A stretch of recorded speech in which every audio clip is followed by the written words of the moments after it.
So who remembers this picture of this guy here?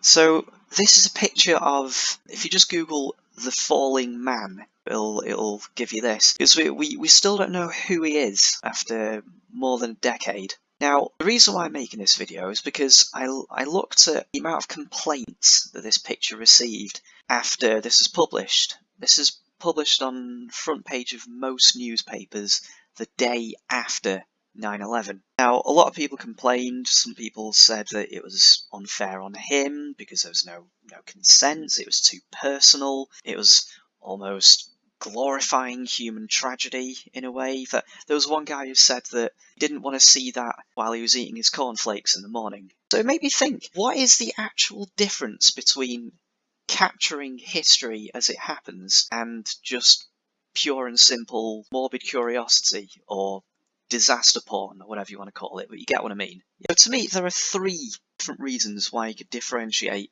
one from the other. First is the reason why this is definitely not morbid curiosity, in my opinion. It's because it captures the human condition. Now, it made me think of this picture. Have a look at this.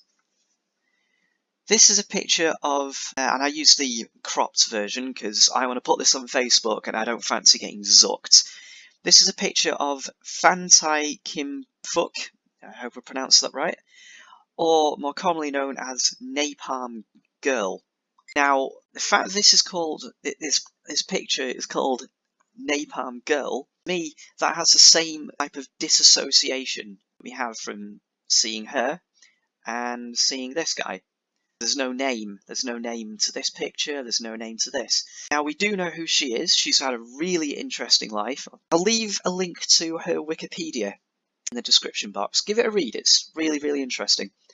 This guy, unfortunately, we still don't know who he is. Now, people complain about the falling man because they said this is too soon. This is like the day after. This is too soon. So how soon is too soon? When this picture was made public, I don't know. Whether it's done straight away, I really don't. Maybe it was done years later. Again, I don't know. Now, is the difference, I mean, let's say this is released the next day, right? Is the difference the circumstances? This is a war zone. Loads of people are getting killed, left, right, and centre. It's kind of dehumanising in a way, but it's kind of quote-unquote normal, if you get what I mean. Like, it's a war. This kind of shit happens, unfortunately. This, however, was in Lower Manhattan. When was the last time that was bombed, you know? Well, actually, to be fair, the World Trade Center itself was bombed back in the 90s, but anyway, kind of off the point. Now, those two pictures are examples of the first reason why you would capture something like this on camera, is to capture the human condition. To me, there's also another reason, evidence, just to give proof that something happened. Now, this is very interesting, especially when you compare it to this next clip that I'm going to show you. As you can see, this is the World Trade Center. This is after, literally a couple of minutes after the second plane hit the second tower. Now, bear in mind, this is at like, 9 o'clock in the morning? You know, people are going to be eating their breakfast or already at work and they're going to be watching this live on the news. This is hardly, past the watershed. Now, we've just seen a plane crash into a building. I don't know how many people died there and then, but a lot of people just died. Watch this. 90s. We're going to cut away from the live pictures for just a moment to replay what just happened. And I thought when it first happened, I thought it was a replay, but in fact we saw this live perhaps 2 minutes ago. Look at that. A jet plane, clearly a jet plane, a good-sized airplane, slamming into the second tower of the World Trade Center. This after a report of another plane slamming into the North Tower. Both towers now in flames. Showed a replay. Now, to me, that's really interesting. And I'll give you another example as to why it's very different under slightly different circumstances. This is, again, live footage. This is rolling news coverage. I mean, unfortunately, we don't do it here, but in the States, if there's a police chase, they get the news helicopters and they would film it, they broadcast it live, and it's totally kick-ass. But they don't do it here, unfortunately. But here's an example of where they did, And here's an example of why they almost always have a slight delay on the camera. And as you can see here, spoiler alert, this guy dies. But bear in mind, we just watched, I don't know, several dozen people who were on that plane just getting murdered there and then. Just watched a load of people die. That clip. This guy dies in this clip. And do they show a replay? No, they don't. Here's what they do instead. It looks like he's a little disoriented or something. It's always possible God could be on something. No, get off it. My name is Doug. I don't know who the fuck that guy is, but you get the point. Now that was one person dying. It was one person. And they did the exact opposite of showing a replay. It's like, oh shit, well, I did not mean to broadcast that. Crap, get it off. You get my point. The complete contrast there. Now bear in mind two things. A, was one person dying live on camera. And B, that wasn't a, quote, innocent bystander. You got a hostage in the car and he was running away from the police. He was armed.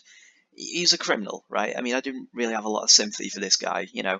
It made me think, you know, the Stalin quote, one death is a tragedy, a million deaths is a statistic. They show a replay here because there was a lot of people getting killed there and then. There's the disassociation because you couldn't either see people individually getting killed. You could sympathise but not empathise. If you catch my drift, you know? The third reason why you'd catch something on camera is for educational purposes. It's to not just show people that this has happened, but this is how you do a thing.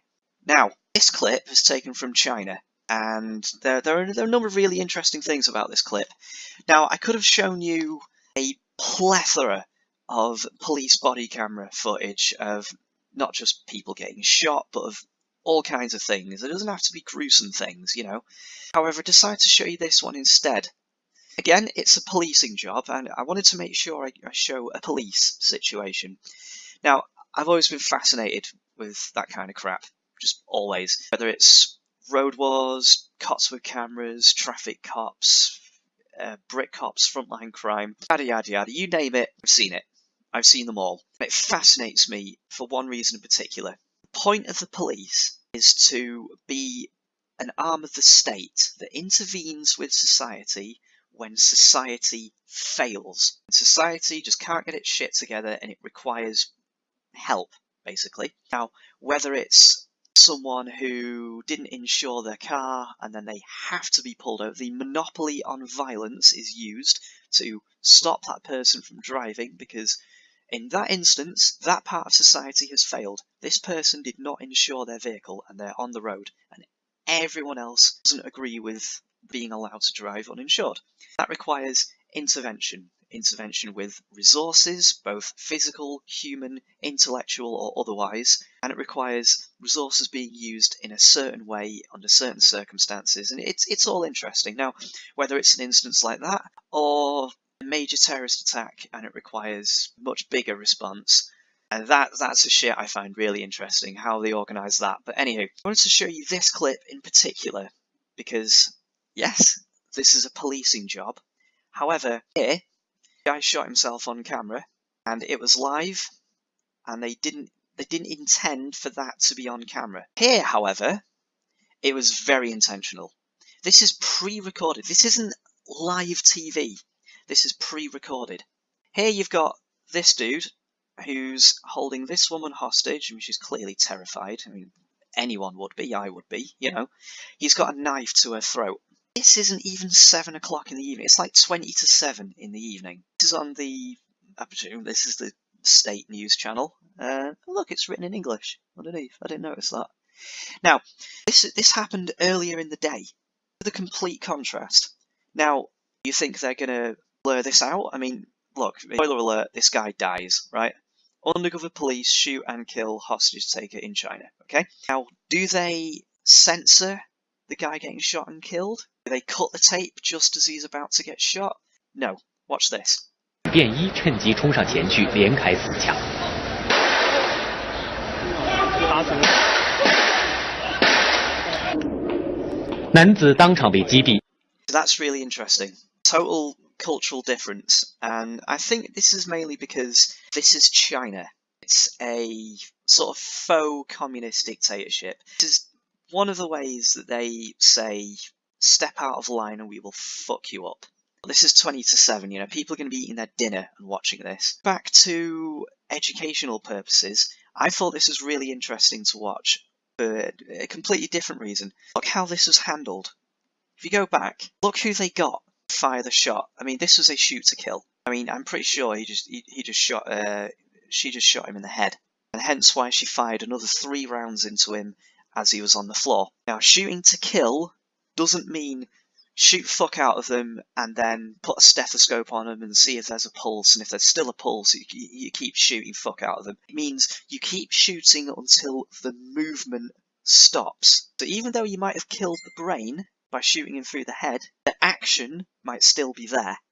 You know, the action of, quick, I need to kill this woman I've got hostage, might still be, you know, in the process of happening. So that's why he kept shooting in the torso, just to make sure he stayed down, you know. Now, the fact that she is in plain clothes, and I think the fact that she's a woman as well, both was to her advantage. I don't think he was expecting someone like her, looking like that, to just suddenly get in his line of vision, pull out a gun, and shoot him dead. I think that itself gave her the extra second necessary to make sure she gets the right shot. Because look, he's like, what, less than a foot away from her head. You know? That is a risky as fuck shot, and she did that. She pulled it off perfectly. She clearly knows what she's doing. So yeah, that's why I decided to show you that in particular. So I don't think there's anything more really to say. To me, I can only really think of 3 reasons why you can actually differentiate between the two. If you can think of any more reasons, or if you think I've missed a point completely, let me know in the comments section. And yeah, thanks for watching. See you again.